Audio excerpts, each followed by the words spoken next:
of our most influential teachings. She invites us all to have an open mind as we consider how we can ask more questions before declaring answers.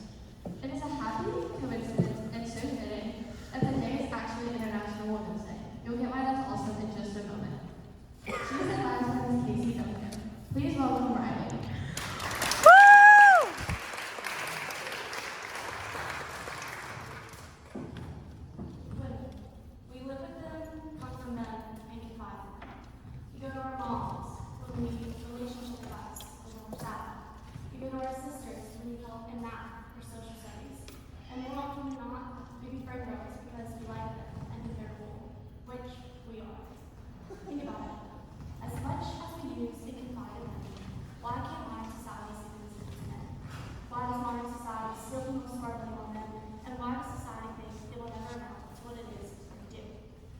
Today are the most successful we've ever been. We make up 60% of the workforce, 80% of single-parent homes in America, and 50% of new breadwinners. So yes, while women are the most successful we've ever been, it comes with a cost.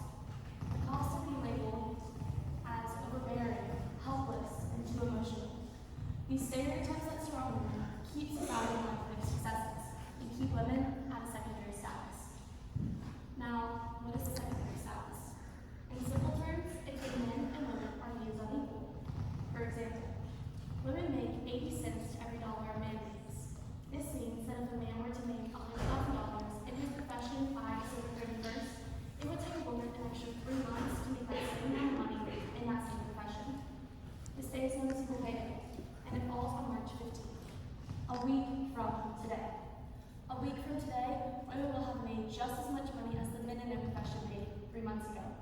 But society continues to put so much emphasis on women not only working full-time jobs, but also providing for their families. So why should we have to work longer than our male counterparts to try and make just as much money? Now, there's no one reason women are held to a secondary status. But to start out, we can look at the institutions that guide us and hold significant power, like the government, superiors, and religion. This issue is really complex, but today we're going to be honing in on religion, specifically Christianity, as the most practiced religion in the United States, with over 70% of American adults claiming to follow Christian teachings. Religion has been embedded in the foundation of the United States. It has played many roles in our lives at various times and various points, and whether you are a religious person and practice Christianity or any other religion, or classify religion at all, we are all impacted by the values and belief systems that those around us embody. And I encourage you all to keep an open mind to the ideas and questions I pose to you today. But I want to clarify. I'm not here today to say that Christianity is the leading cause of women held to a secondary status. But rather, I wanted to explore how interpretation of the Bible can either empower women or hold them to the status. So before we can really start to analyze the Bible's teachings, it's important to understand interpretation, which is best defined as the action of explaining the meaning of something. We interpret things all day, every day, and our understanding of one thing may differ from someone else's. So while society is claiming the Bible is up for our own interpretation, that's not exactly true.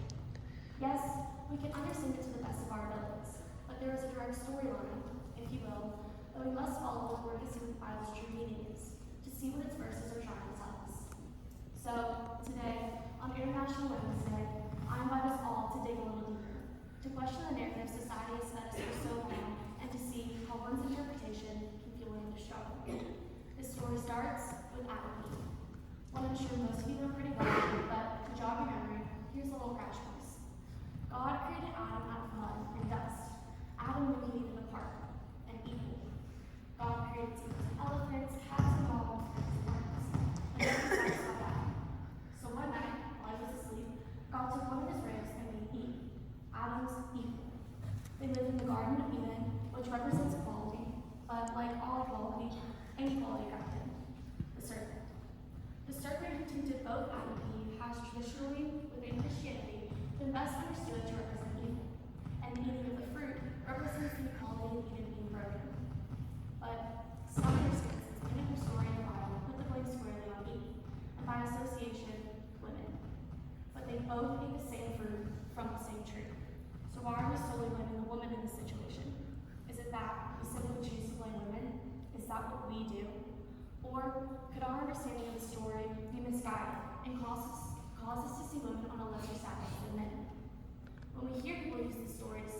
well, it's the woman's fault for society suffering because she ate the fruit, or it was Eve who tempted Adam, we can't trust women. Are we getting the most accurate reading of the biblical story, or is it the misguided interpretation that masquerades the truth? And what we really need is more questions and curiosity about other possibilities. The Bible is complex, like DE calculus or English. It calls us to ponder its meaning and leads us to turn page after page seeking an answer.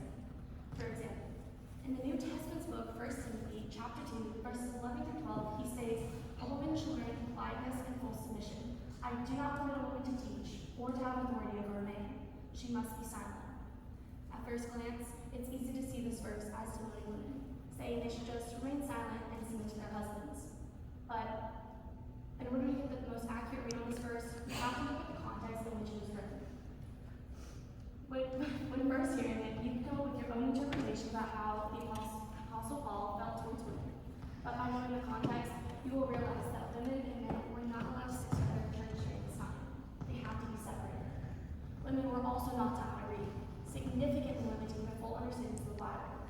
And women were the primary caregivers, who stayed home, took care of the children, doing all the in-home work, while the men went out and did all the out-of-home or hard work. But in today's society, that's simply not the case. Today, women have full-time jobs. They come up with their own understandings of the Bible, and they are now doing that hard work, both in and out of home. This is a similar narrative for Ephesians 5:22, which states, "Wives, submit yourselves unto your husbands as unto the Lord." Many have taken this verse and spun it to fit the narrative of wives should treat their husbands as if they are almighty and powerful. But when you read further into the book of Ephesians, you will see that just in the next few verses, it states, "Husbands, love your wives as Christ loved the church and gave himself up for her." So, when we give ourselves license to interpret these verses however we choose, we often fall into cherry picking, or choosing the most beneficial verse and spinning it to fit a worldview we want to promote. This past summer, I had the privilege of interviewing the Right Reverend Chaplain Duncan, the 12th Bishop of Louisiana. I knew I wanted to interview her from the start, as she is the first female bishop Louisiana has ever had. Over the course of our conversation, I mainly wanted to focus on some of the challenges she possibly faced coming into her position as bishop. But she quickly piqued my interest in a woman's role not only in the church, but also in the Bible.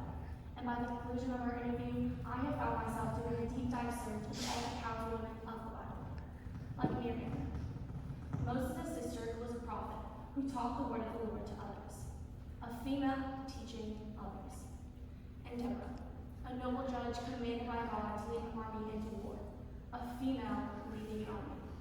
And Mary, who was not only Jesus' mother, but his teacher, whom he praised at her feet for teaching him. While these are only a few examples of the powerful women of the Bible, they hold significant aspects into what makes the Bible the Bible. But society today chooses to focus solely on the men, while women are just as equally important. Just how society today chooses to keep women as secondary status. But we're more than a statistic, more than a news headline, and more than a sentence in a scientific study you might have read. Not only are we mothers, sisters, and friends, we are lawyers, doctors,